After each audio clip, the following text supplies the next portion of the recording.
Welcome to HR Voices, a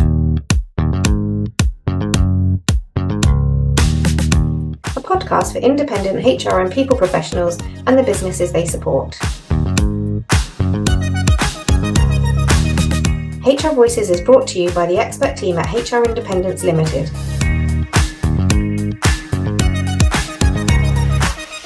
We hope you enjoy.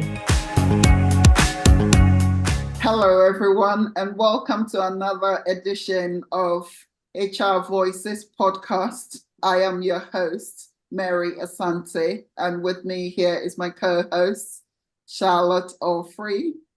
Hi, Charlotte. Hello. Hi. We are working on a set of mini series looking at how you can build resilience into your business, more specifically into your consultancy business. And in this series, we've been looking at it through various lenses, one of them being how you can build resilience into your business from the personal and well-being angle. One is from an organizational psychological angle. The other bit of it is about the commercial aspects. So in terms of your structure, protection of your property, thinking through everything, your intellectual property, data protection, and the likes of it.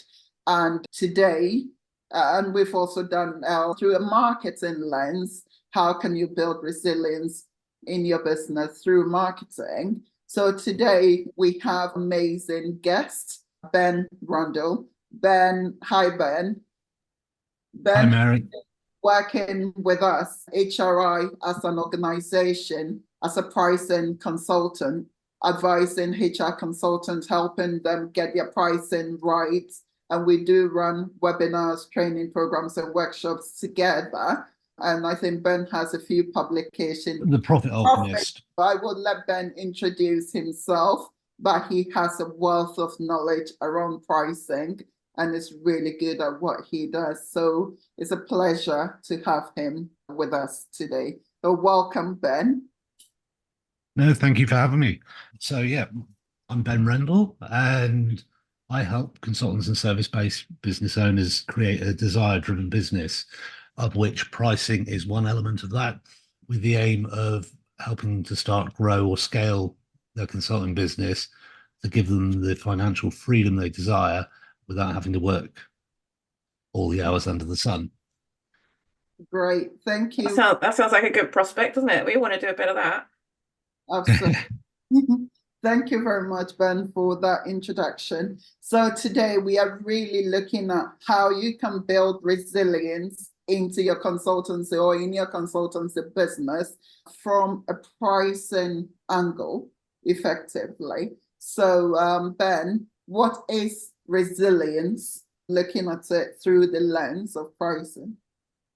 Well, I mean, if you were to take the dictionary definition, resilience is the ability to bounce back or survive any economic uncertainty. And to me, that just really means giving yourself options. Too many consultants that I see almost backing themselves up against a wall. They've got one pricing methodology, and the only way they can alter that is by discounts. And that really is a problem with the traditional consulting price methodology. You go out and you build out your pricing ethos based upon what you desire to earn that year without thinking about the future and how you plan to grow the business. And some business thought leaders out there have made the point that actually you should start by thinking where you want the business to be and start acting that way to start with, and that follows through in your pricing. Yeah, I think that is a really good point, and we touch on that as well when we were discussing resilience around commercial and then the legal angle. So effectively starting off how you mean to go on or with your end goal in mind. So that is really important and a great reminder to anyone listening or watching that. And I think Ben, you've touched on a really good point, which is it's good to consider your short term, that is, what am I trying to achieve this year, but more importantly, your long term goal. but you need to think about the future as well, because that's the way that you can strengthen your pipeline and what's coming through, and to make your business sort of more sustainable. That's exactly it. And that's the basis on which I base the whole of my coaching services, because actually the desired-based business should be working for you in every aspect. Your business shouldn't be the ball and chain that you wake up in the morning dreading to go to work and bring some money in just to make ends meet at the end of the day.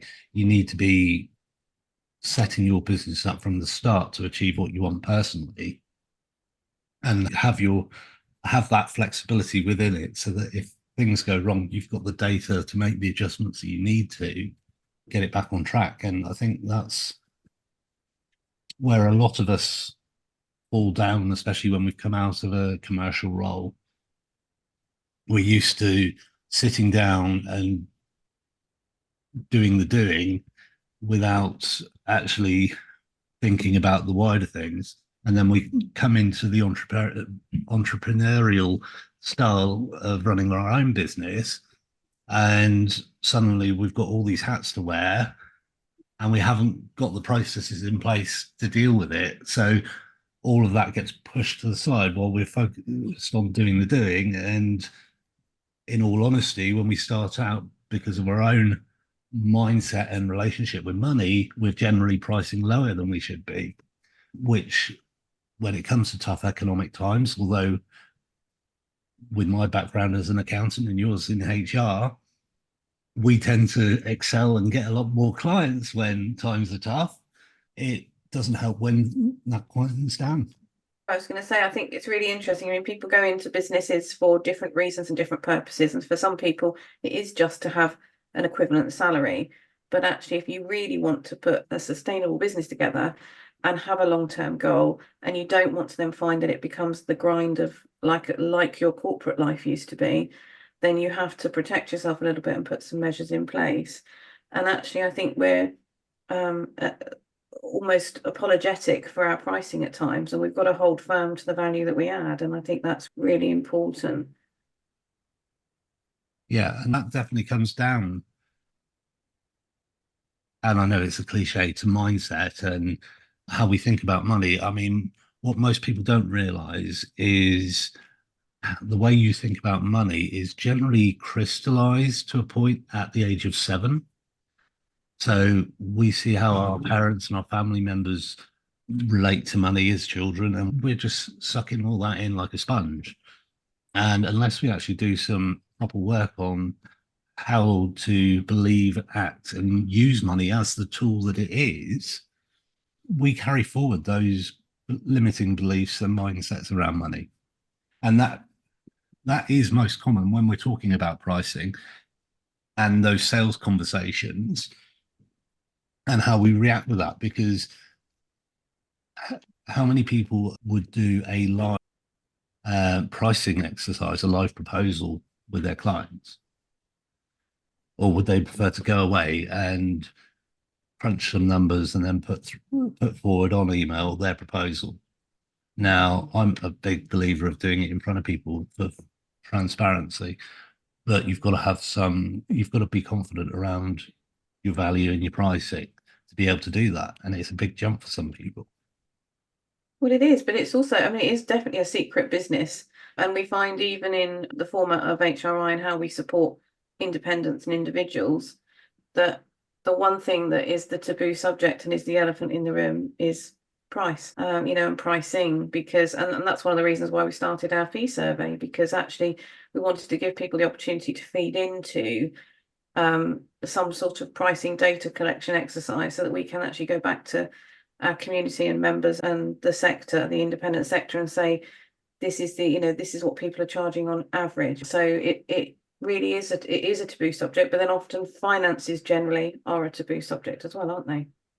They can be, but ironically, of the service sectors, I've found and noted that actually price seems to be more taboo in HR than it is in others. I mean, personally, within my accounting business, I'm part of several groups where all the accountants will happily sit and discuss price.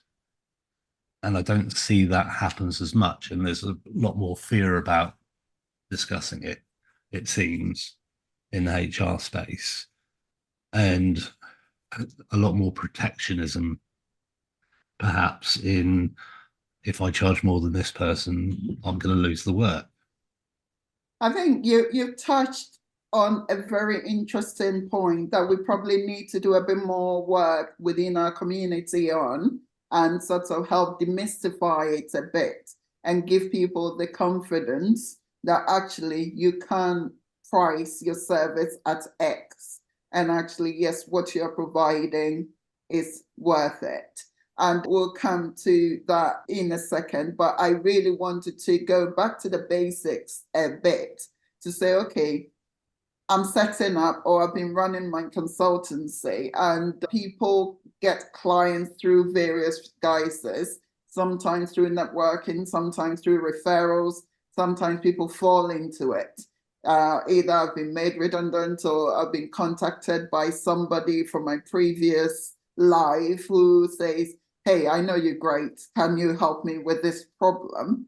Now, let's say that's happened and I've got clients knocking on my door, or I've knocked on the doors of clients and they've opened it and they go, great, you can do all this for me, but how much is it going to cost me? How should people go about, one, pricing their services, and two, having that taboo discussion, making it easier, because I think that's what we need to do, make it easier for HR people to know that pricing doesn't fall under the confidentiality clause as such, but we can openly talk about pricing.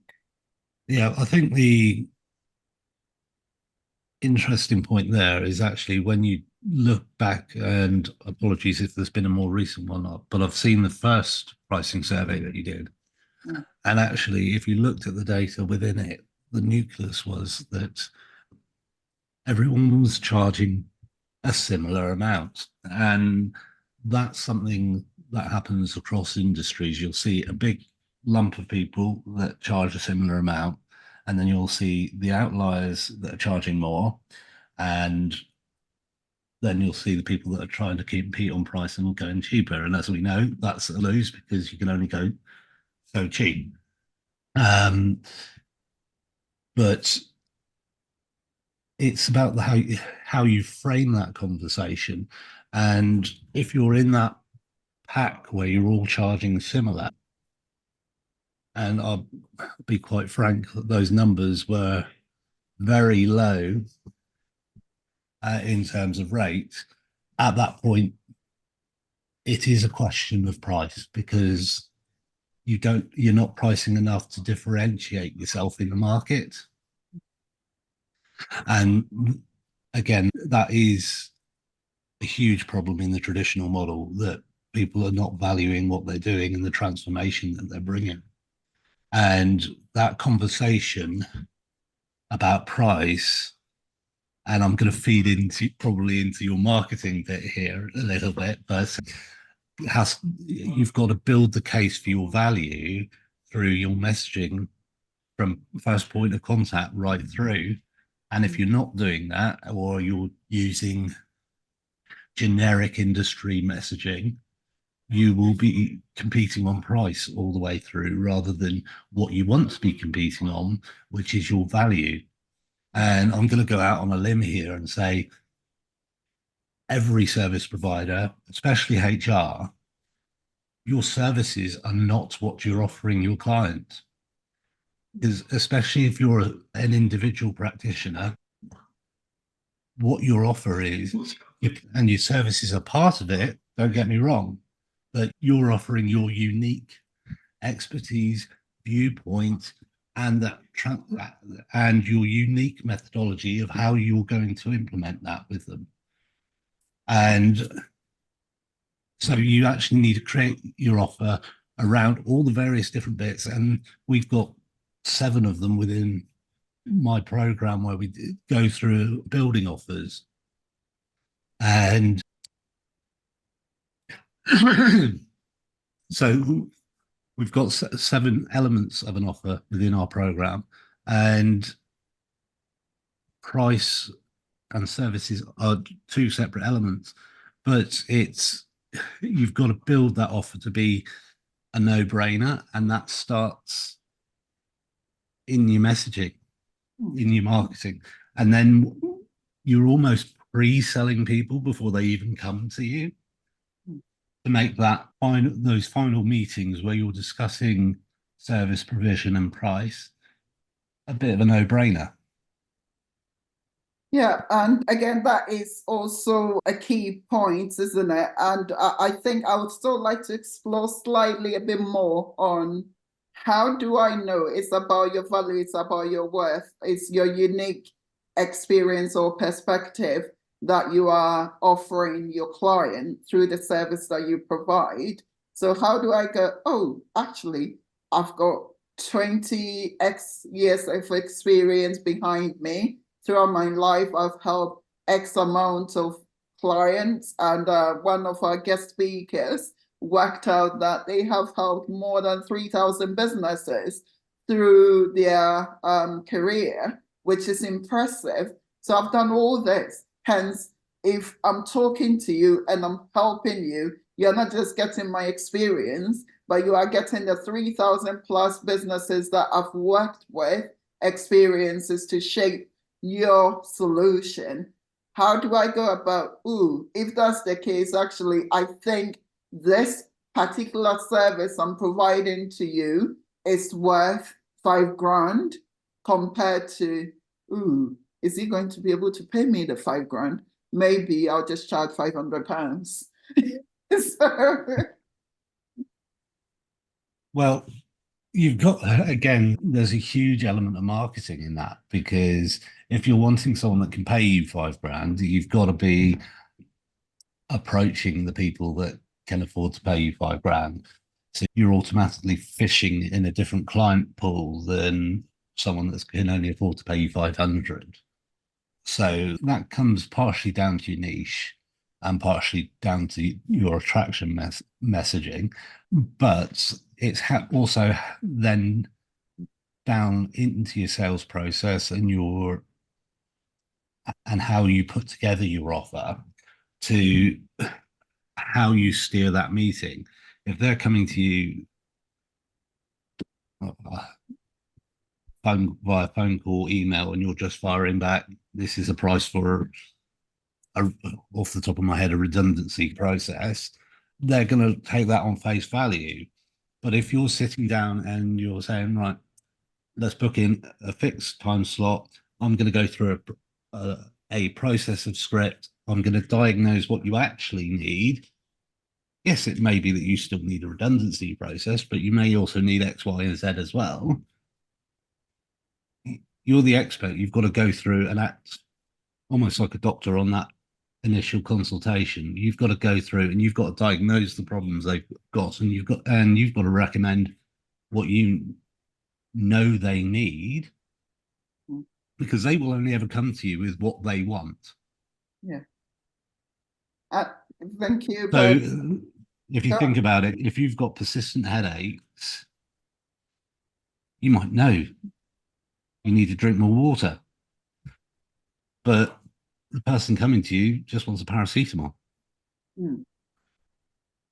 Yeah. Very interesting point. And also the other bit that you touched on is the fact that when you are approaching your pricing, effectively, you need to think about whether you want to be part of the masses, or you want to be an outlier, or you are brave enough to go drive every down the tubes and go lower and lower and lower with your pricing. So how would you, if you thought, okay, actually, how would you develop that mindset to be brave enough to be an outlier, to say, look, I think I'm worth it, so I'm going to go in at this price, knowing that, okay, from the survey data that is available, everyone is charging within the bracket, but actually I'm not everyone. I'm unique, I'm knowledgeable, And I've got loads of experience behind me of helping clients with good quality testimonials.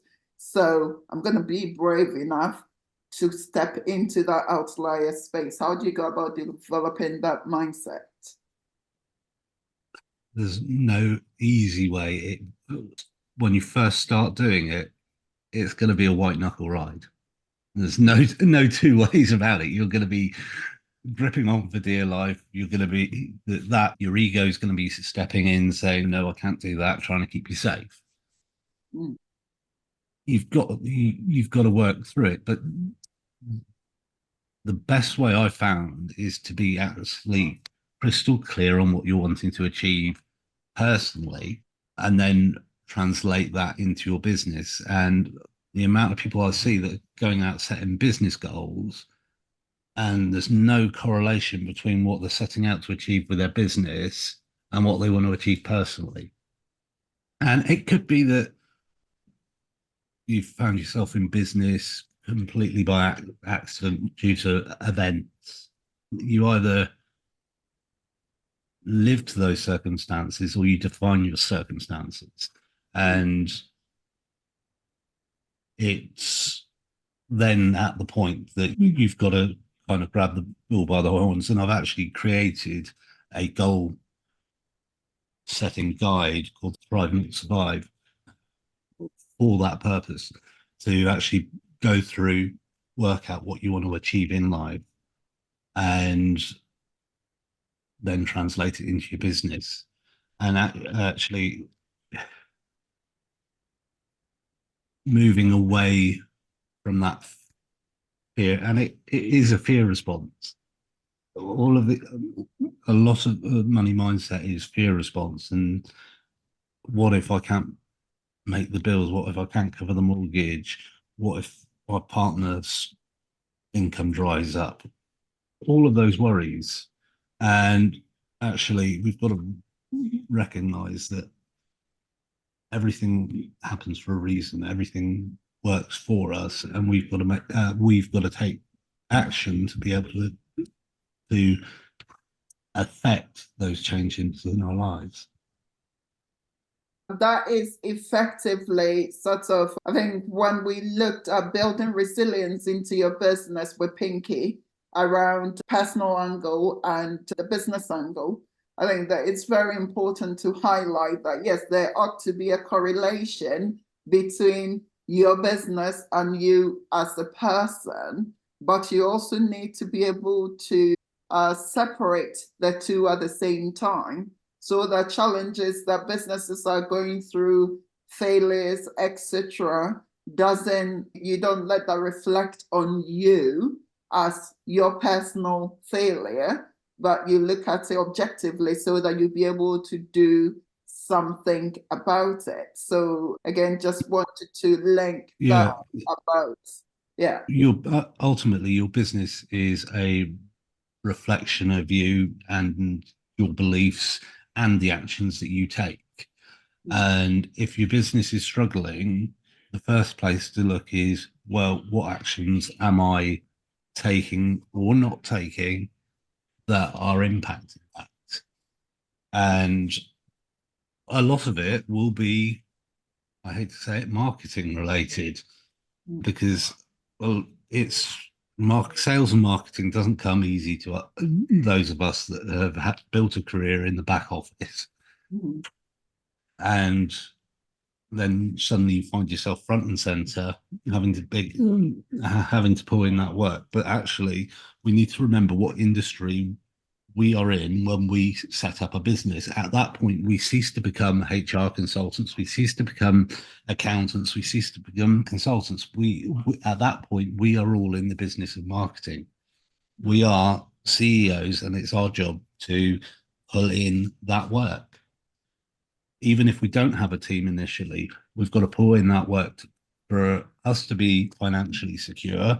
And at later points when we've grown the business, if that's the way we want to go, we've got to pull in that work to be able to pay our team and meet our expenses. And that is our role.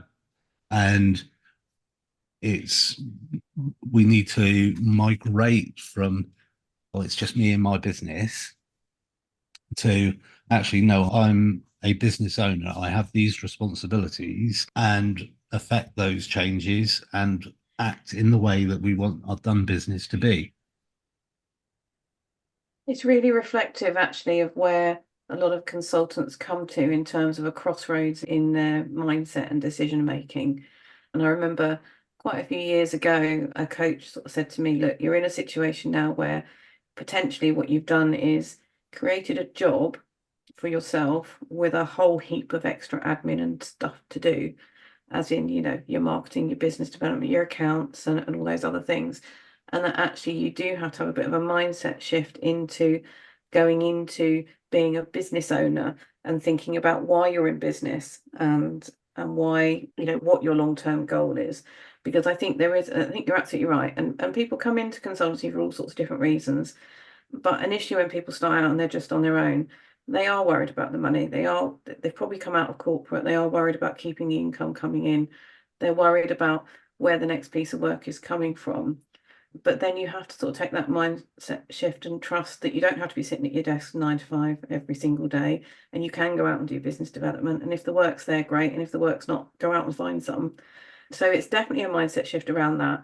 And I think what I'm hearing throughout this mini series, and it kind of confirms what we already know and why we provide the support we provide to our community, is that actually we all think, oh, we just need to set our prices and decide what we're going to charge. But actually pricing is not just as simple as that.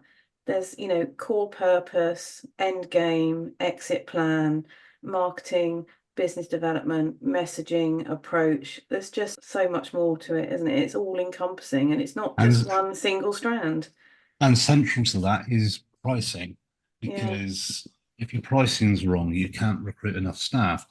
If your pricing's wrong, you don't get the clients that you don't attract the clients that you want to attract.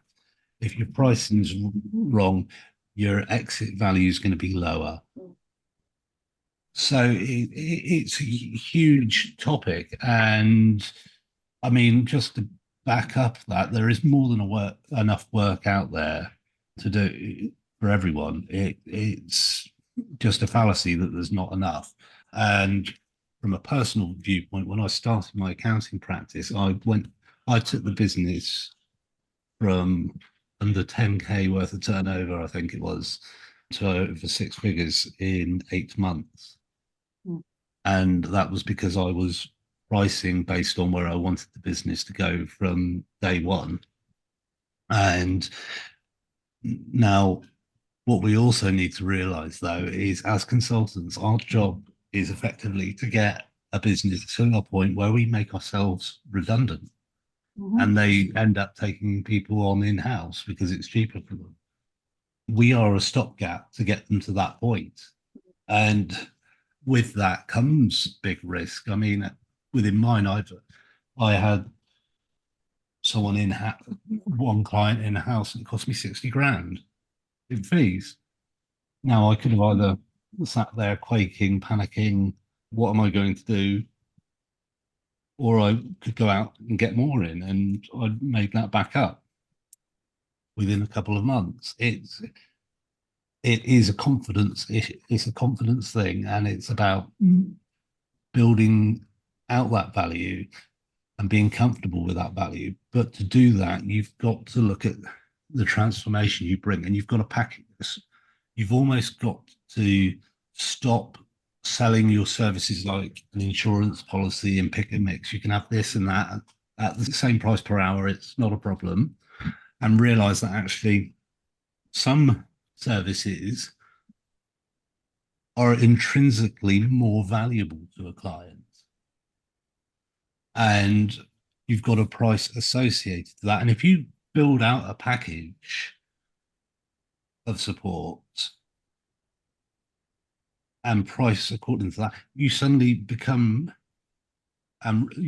realize the value that you are providing, and that helps increase your confidence as well. The next bit, I think the last bit that we'll probably cover is more often than not we're told, and I think throughout in this discussion, you have highlighted the importance of marketing as a route to building resilience into your business. And one of the things that marketers talk about a lot is productizing your service so that you can make it a lot more accessible to more than, so you do, I think the technical terminology is sometimes you do a one-to-many sales rather than one-to-one. So instead of one business and whatever, reinventing the wheel every single time, you have the core of something that you pick top and tail and make it suitable for the next customer. So what is your view on that as a round up to this discussion? I agree with it because actually our experience transmutes across sectors and clients. Of course, it's easier if we're niche and we're dealing with lots of the same type of client, but you can build out a process that you could slot into any business. And at that point, there are one-to-one sales routes or one-to-many sales routes, and they've both got their own advantages and disadvantages. It's the importance is that actually the productization not only makes it easier for you to explain what you do to your prospective clients and increase that perceived value with them and therefore increase your price, but it also makes delivery of your services that much easier, because if you know it's step X, Y, Z, and that's how you can offer your services going forward, it just streamlines everything for you. And the more systemization and process you've got, ultimately, the more free time you've got. Excellent. Thank you very much, Ben, for your time. But before we finish, if you can give us what your top 3 tips will be for anyone thinking about, how can I build resilience into my business with pricing in mind? What would they be? The top 3 for me would probably be look to move away from single hourly rates. Okay. Look to productize and have option, and with that productization, have different price options and a value pathway so that people can buy higher levels of service if they need to, or lower levels depending on their need. And the third one would be actually looking at building out your relationship with money and working on your pricing mindset. Because if you can actually crack that and break those fears down, the worries that come with needing resilience will also lessen. Excellent.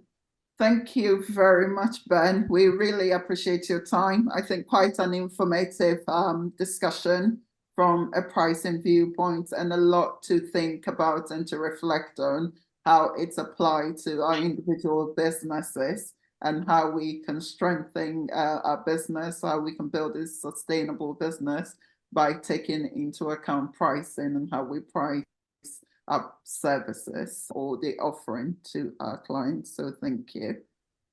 And would like to thank everyone for tuning in, for listening, for watching. We really appreciate you. If you'd like, or you have any questions, or you'd like to hear us talk about a specific topic, please do get in touch with us at HR Voices at hrindependent.co.uk. Subscribe to our channels and share the podcast, share the love with all your contacts. We will be bringing you more informative, more educational and interesting discussions around running your sustainable business, profitable business, and also in terms of delivering your technical expertise, which is HRI, HR independence is all about for the HR independent community. So thank you very much for tuning in and for listening to HR Voices podcast.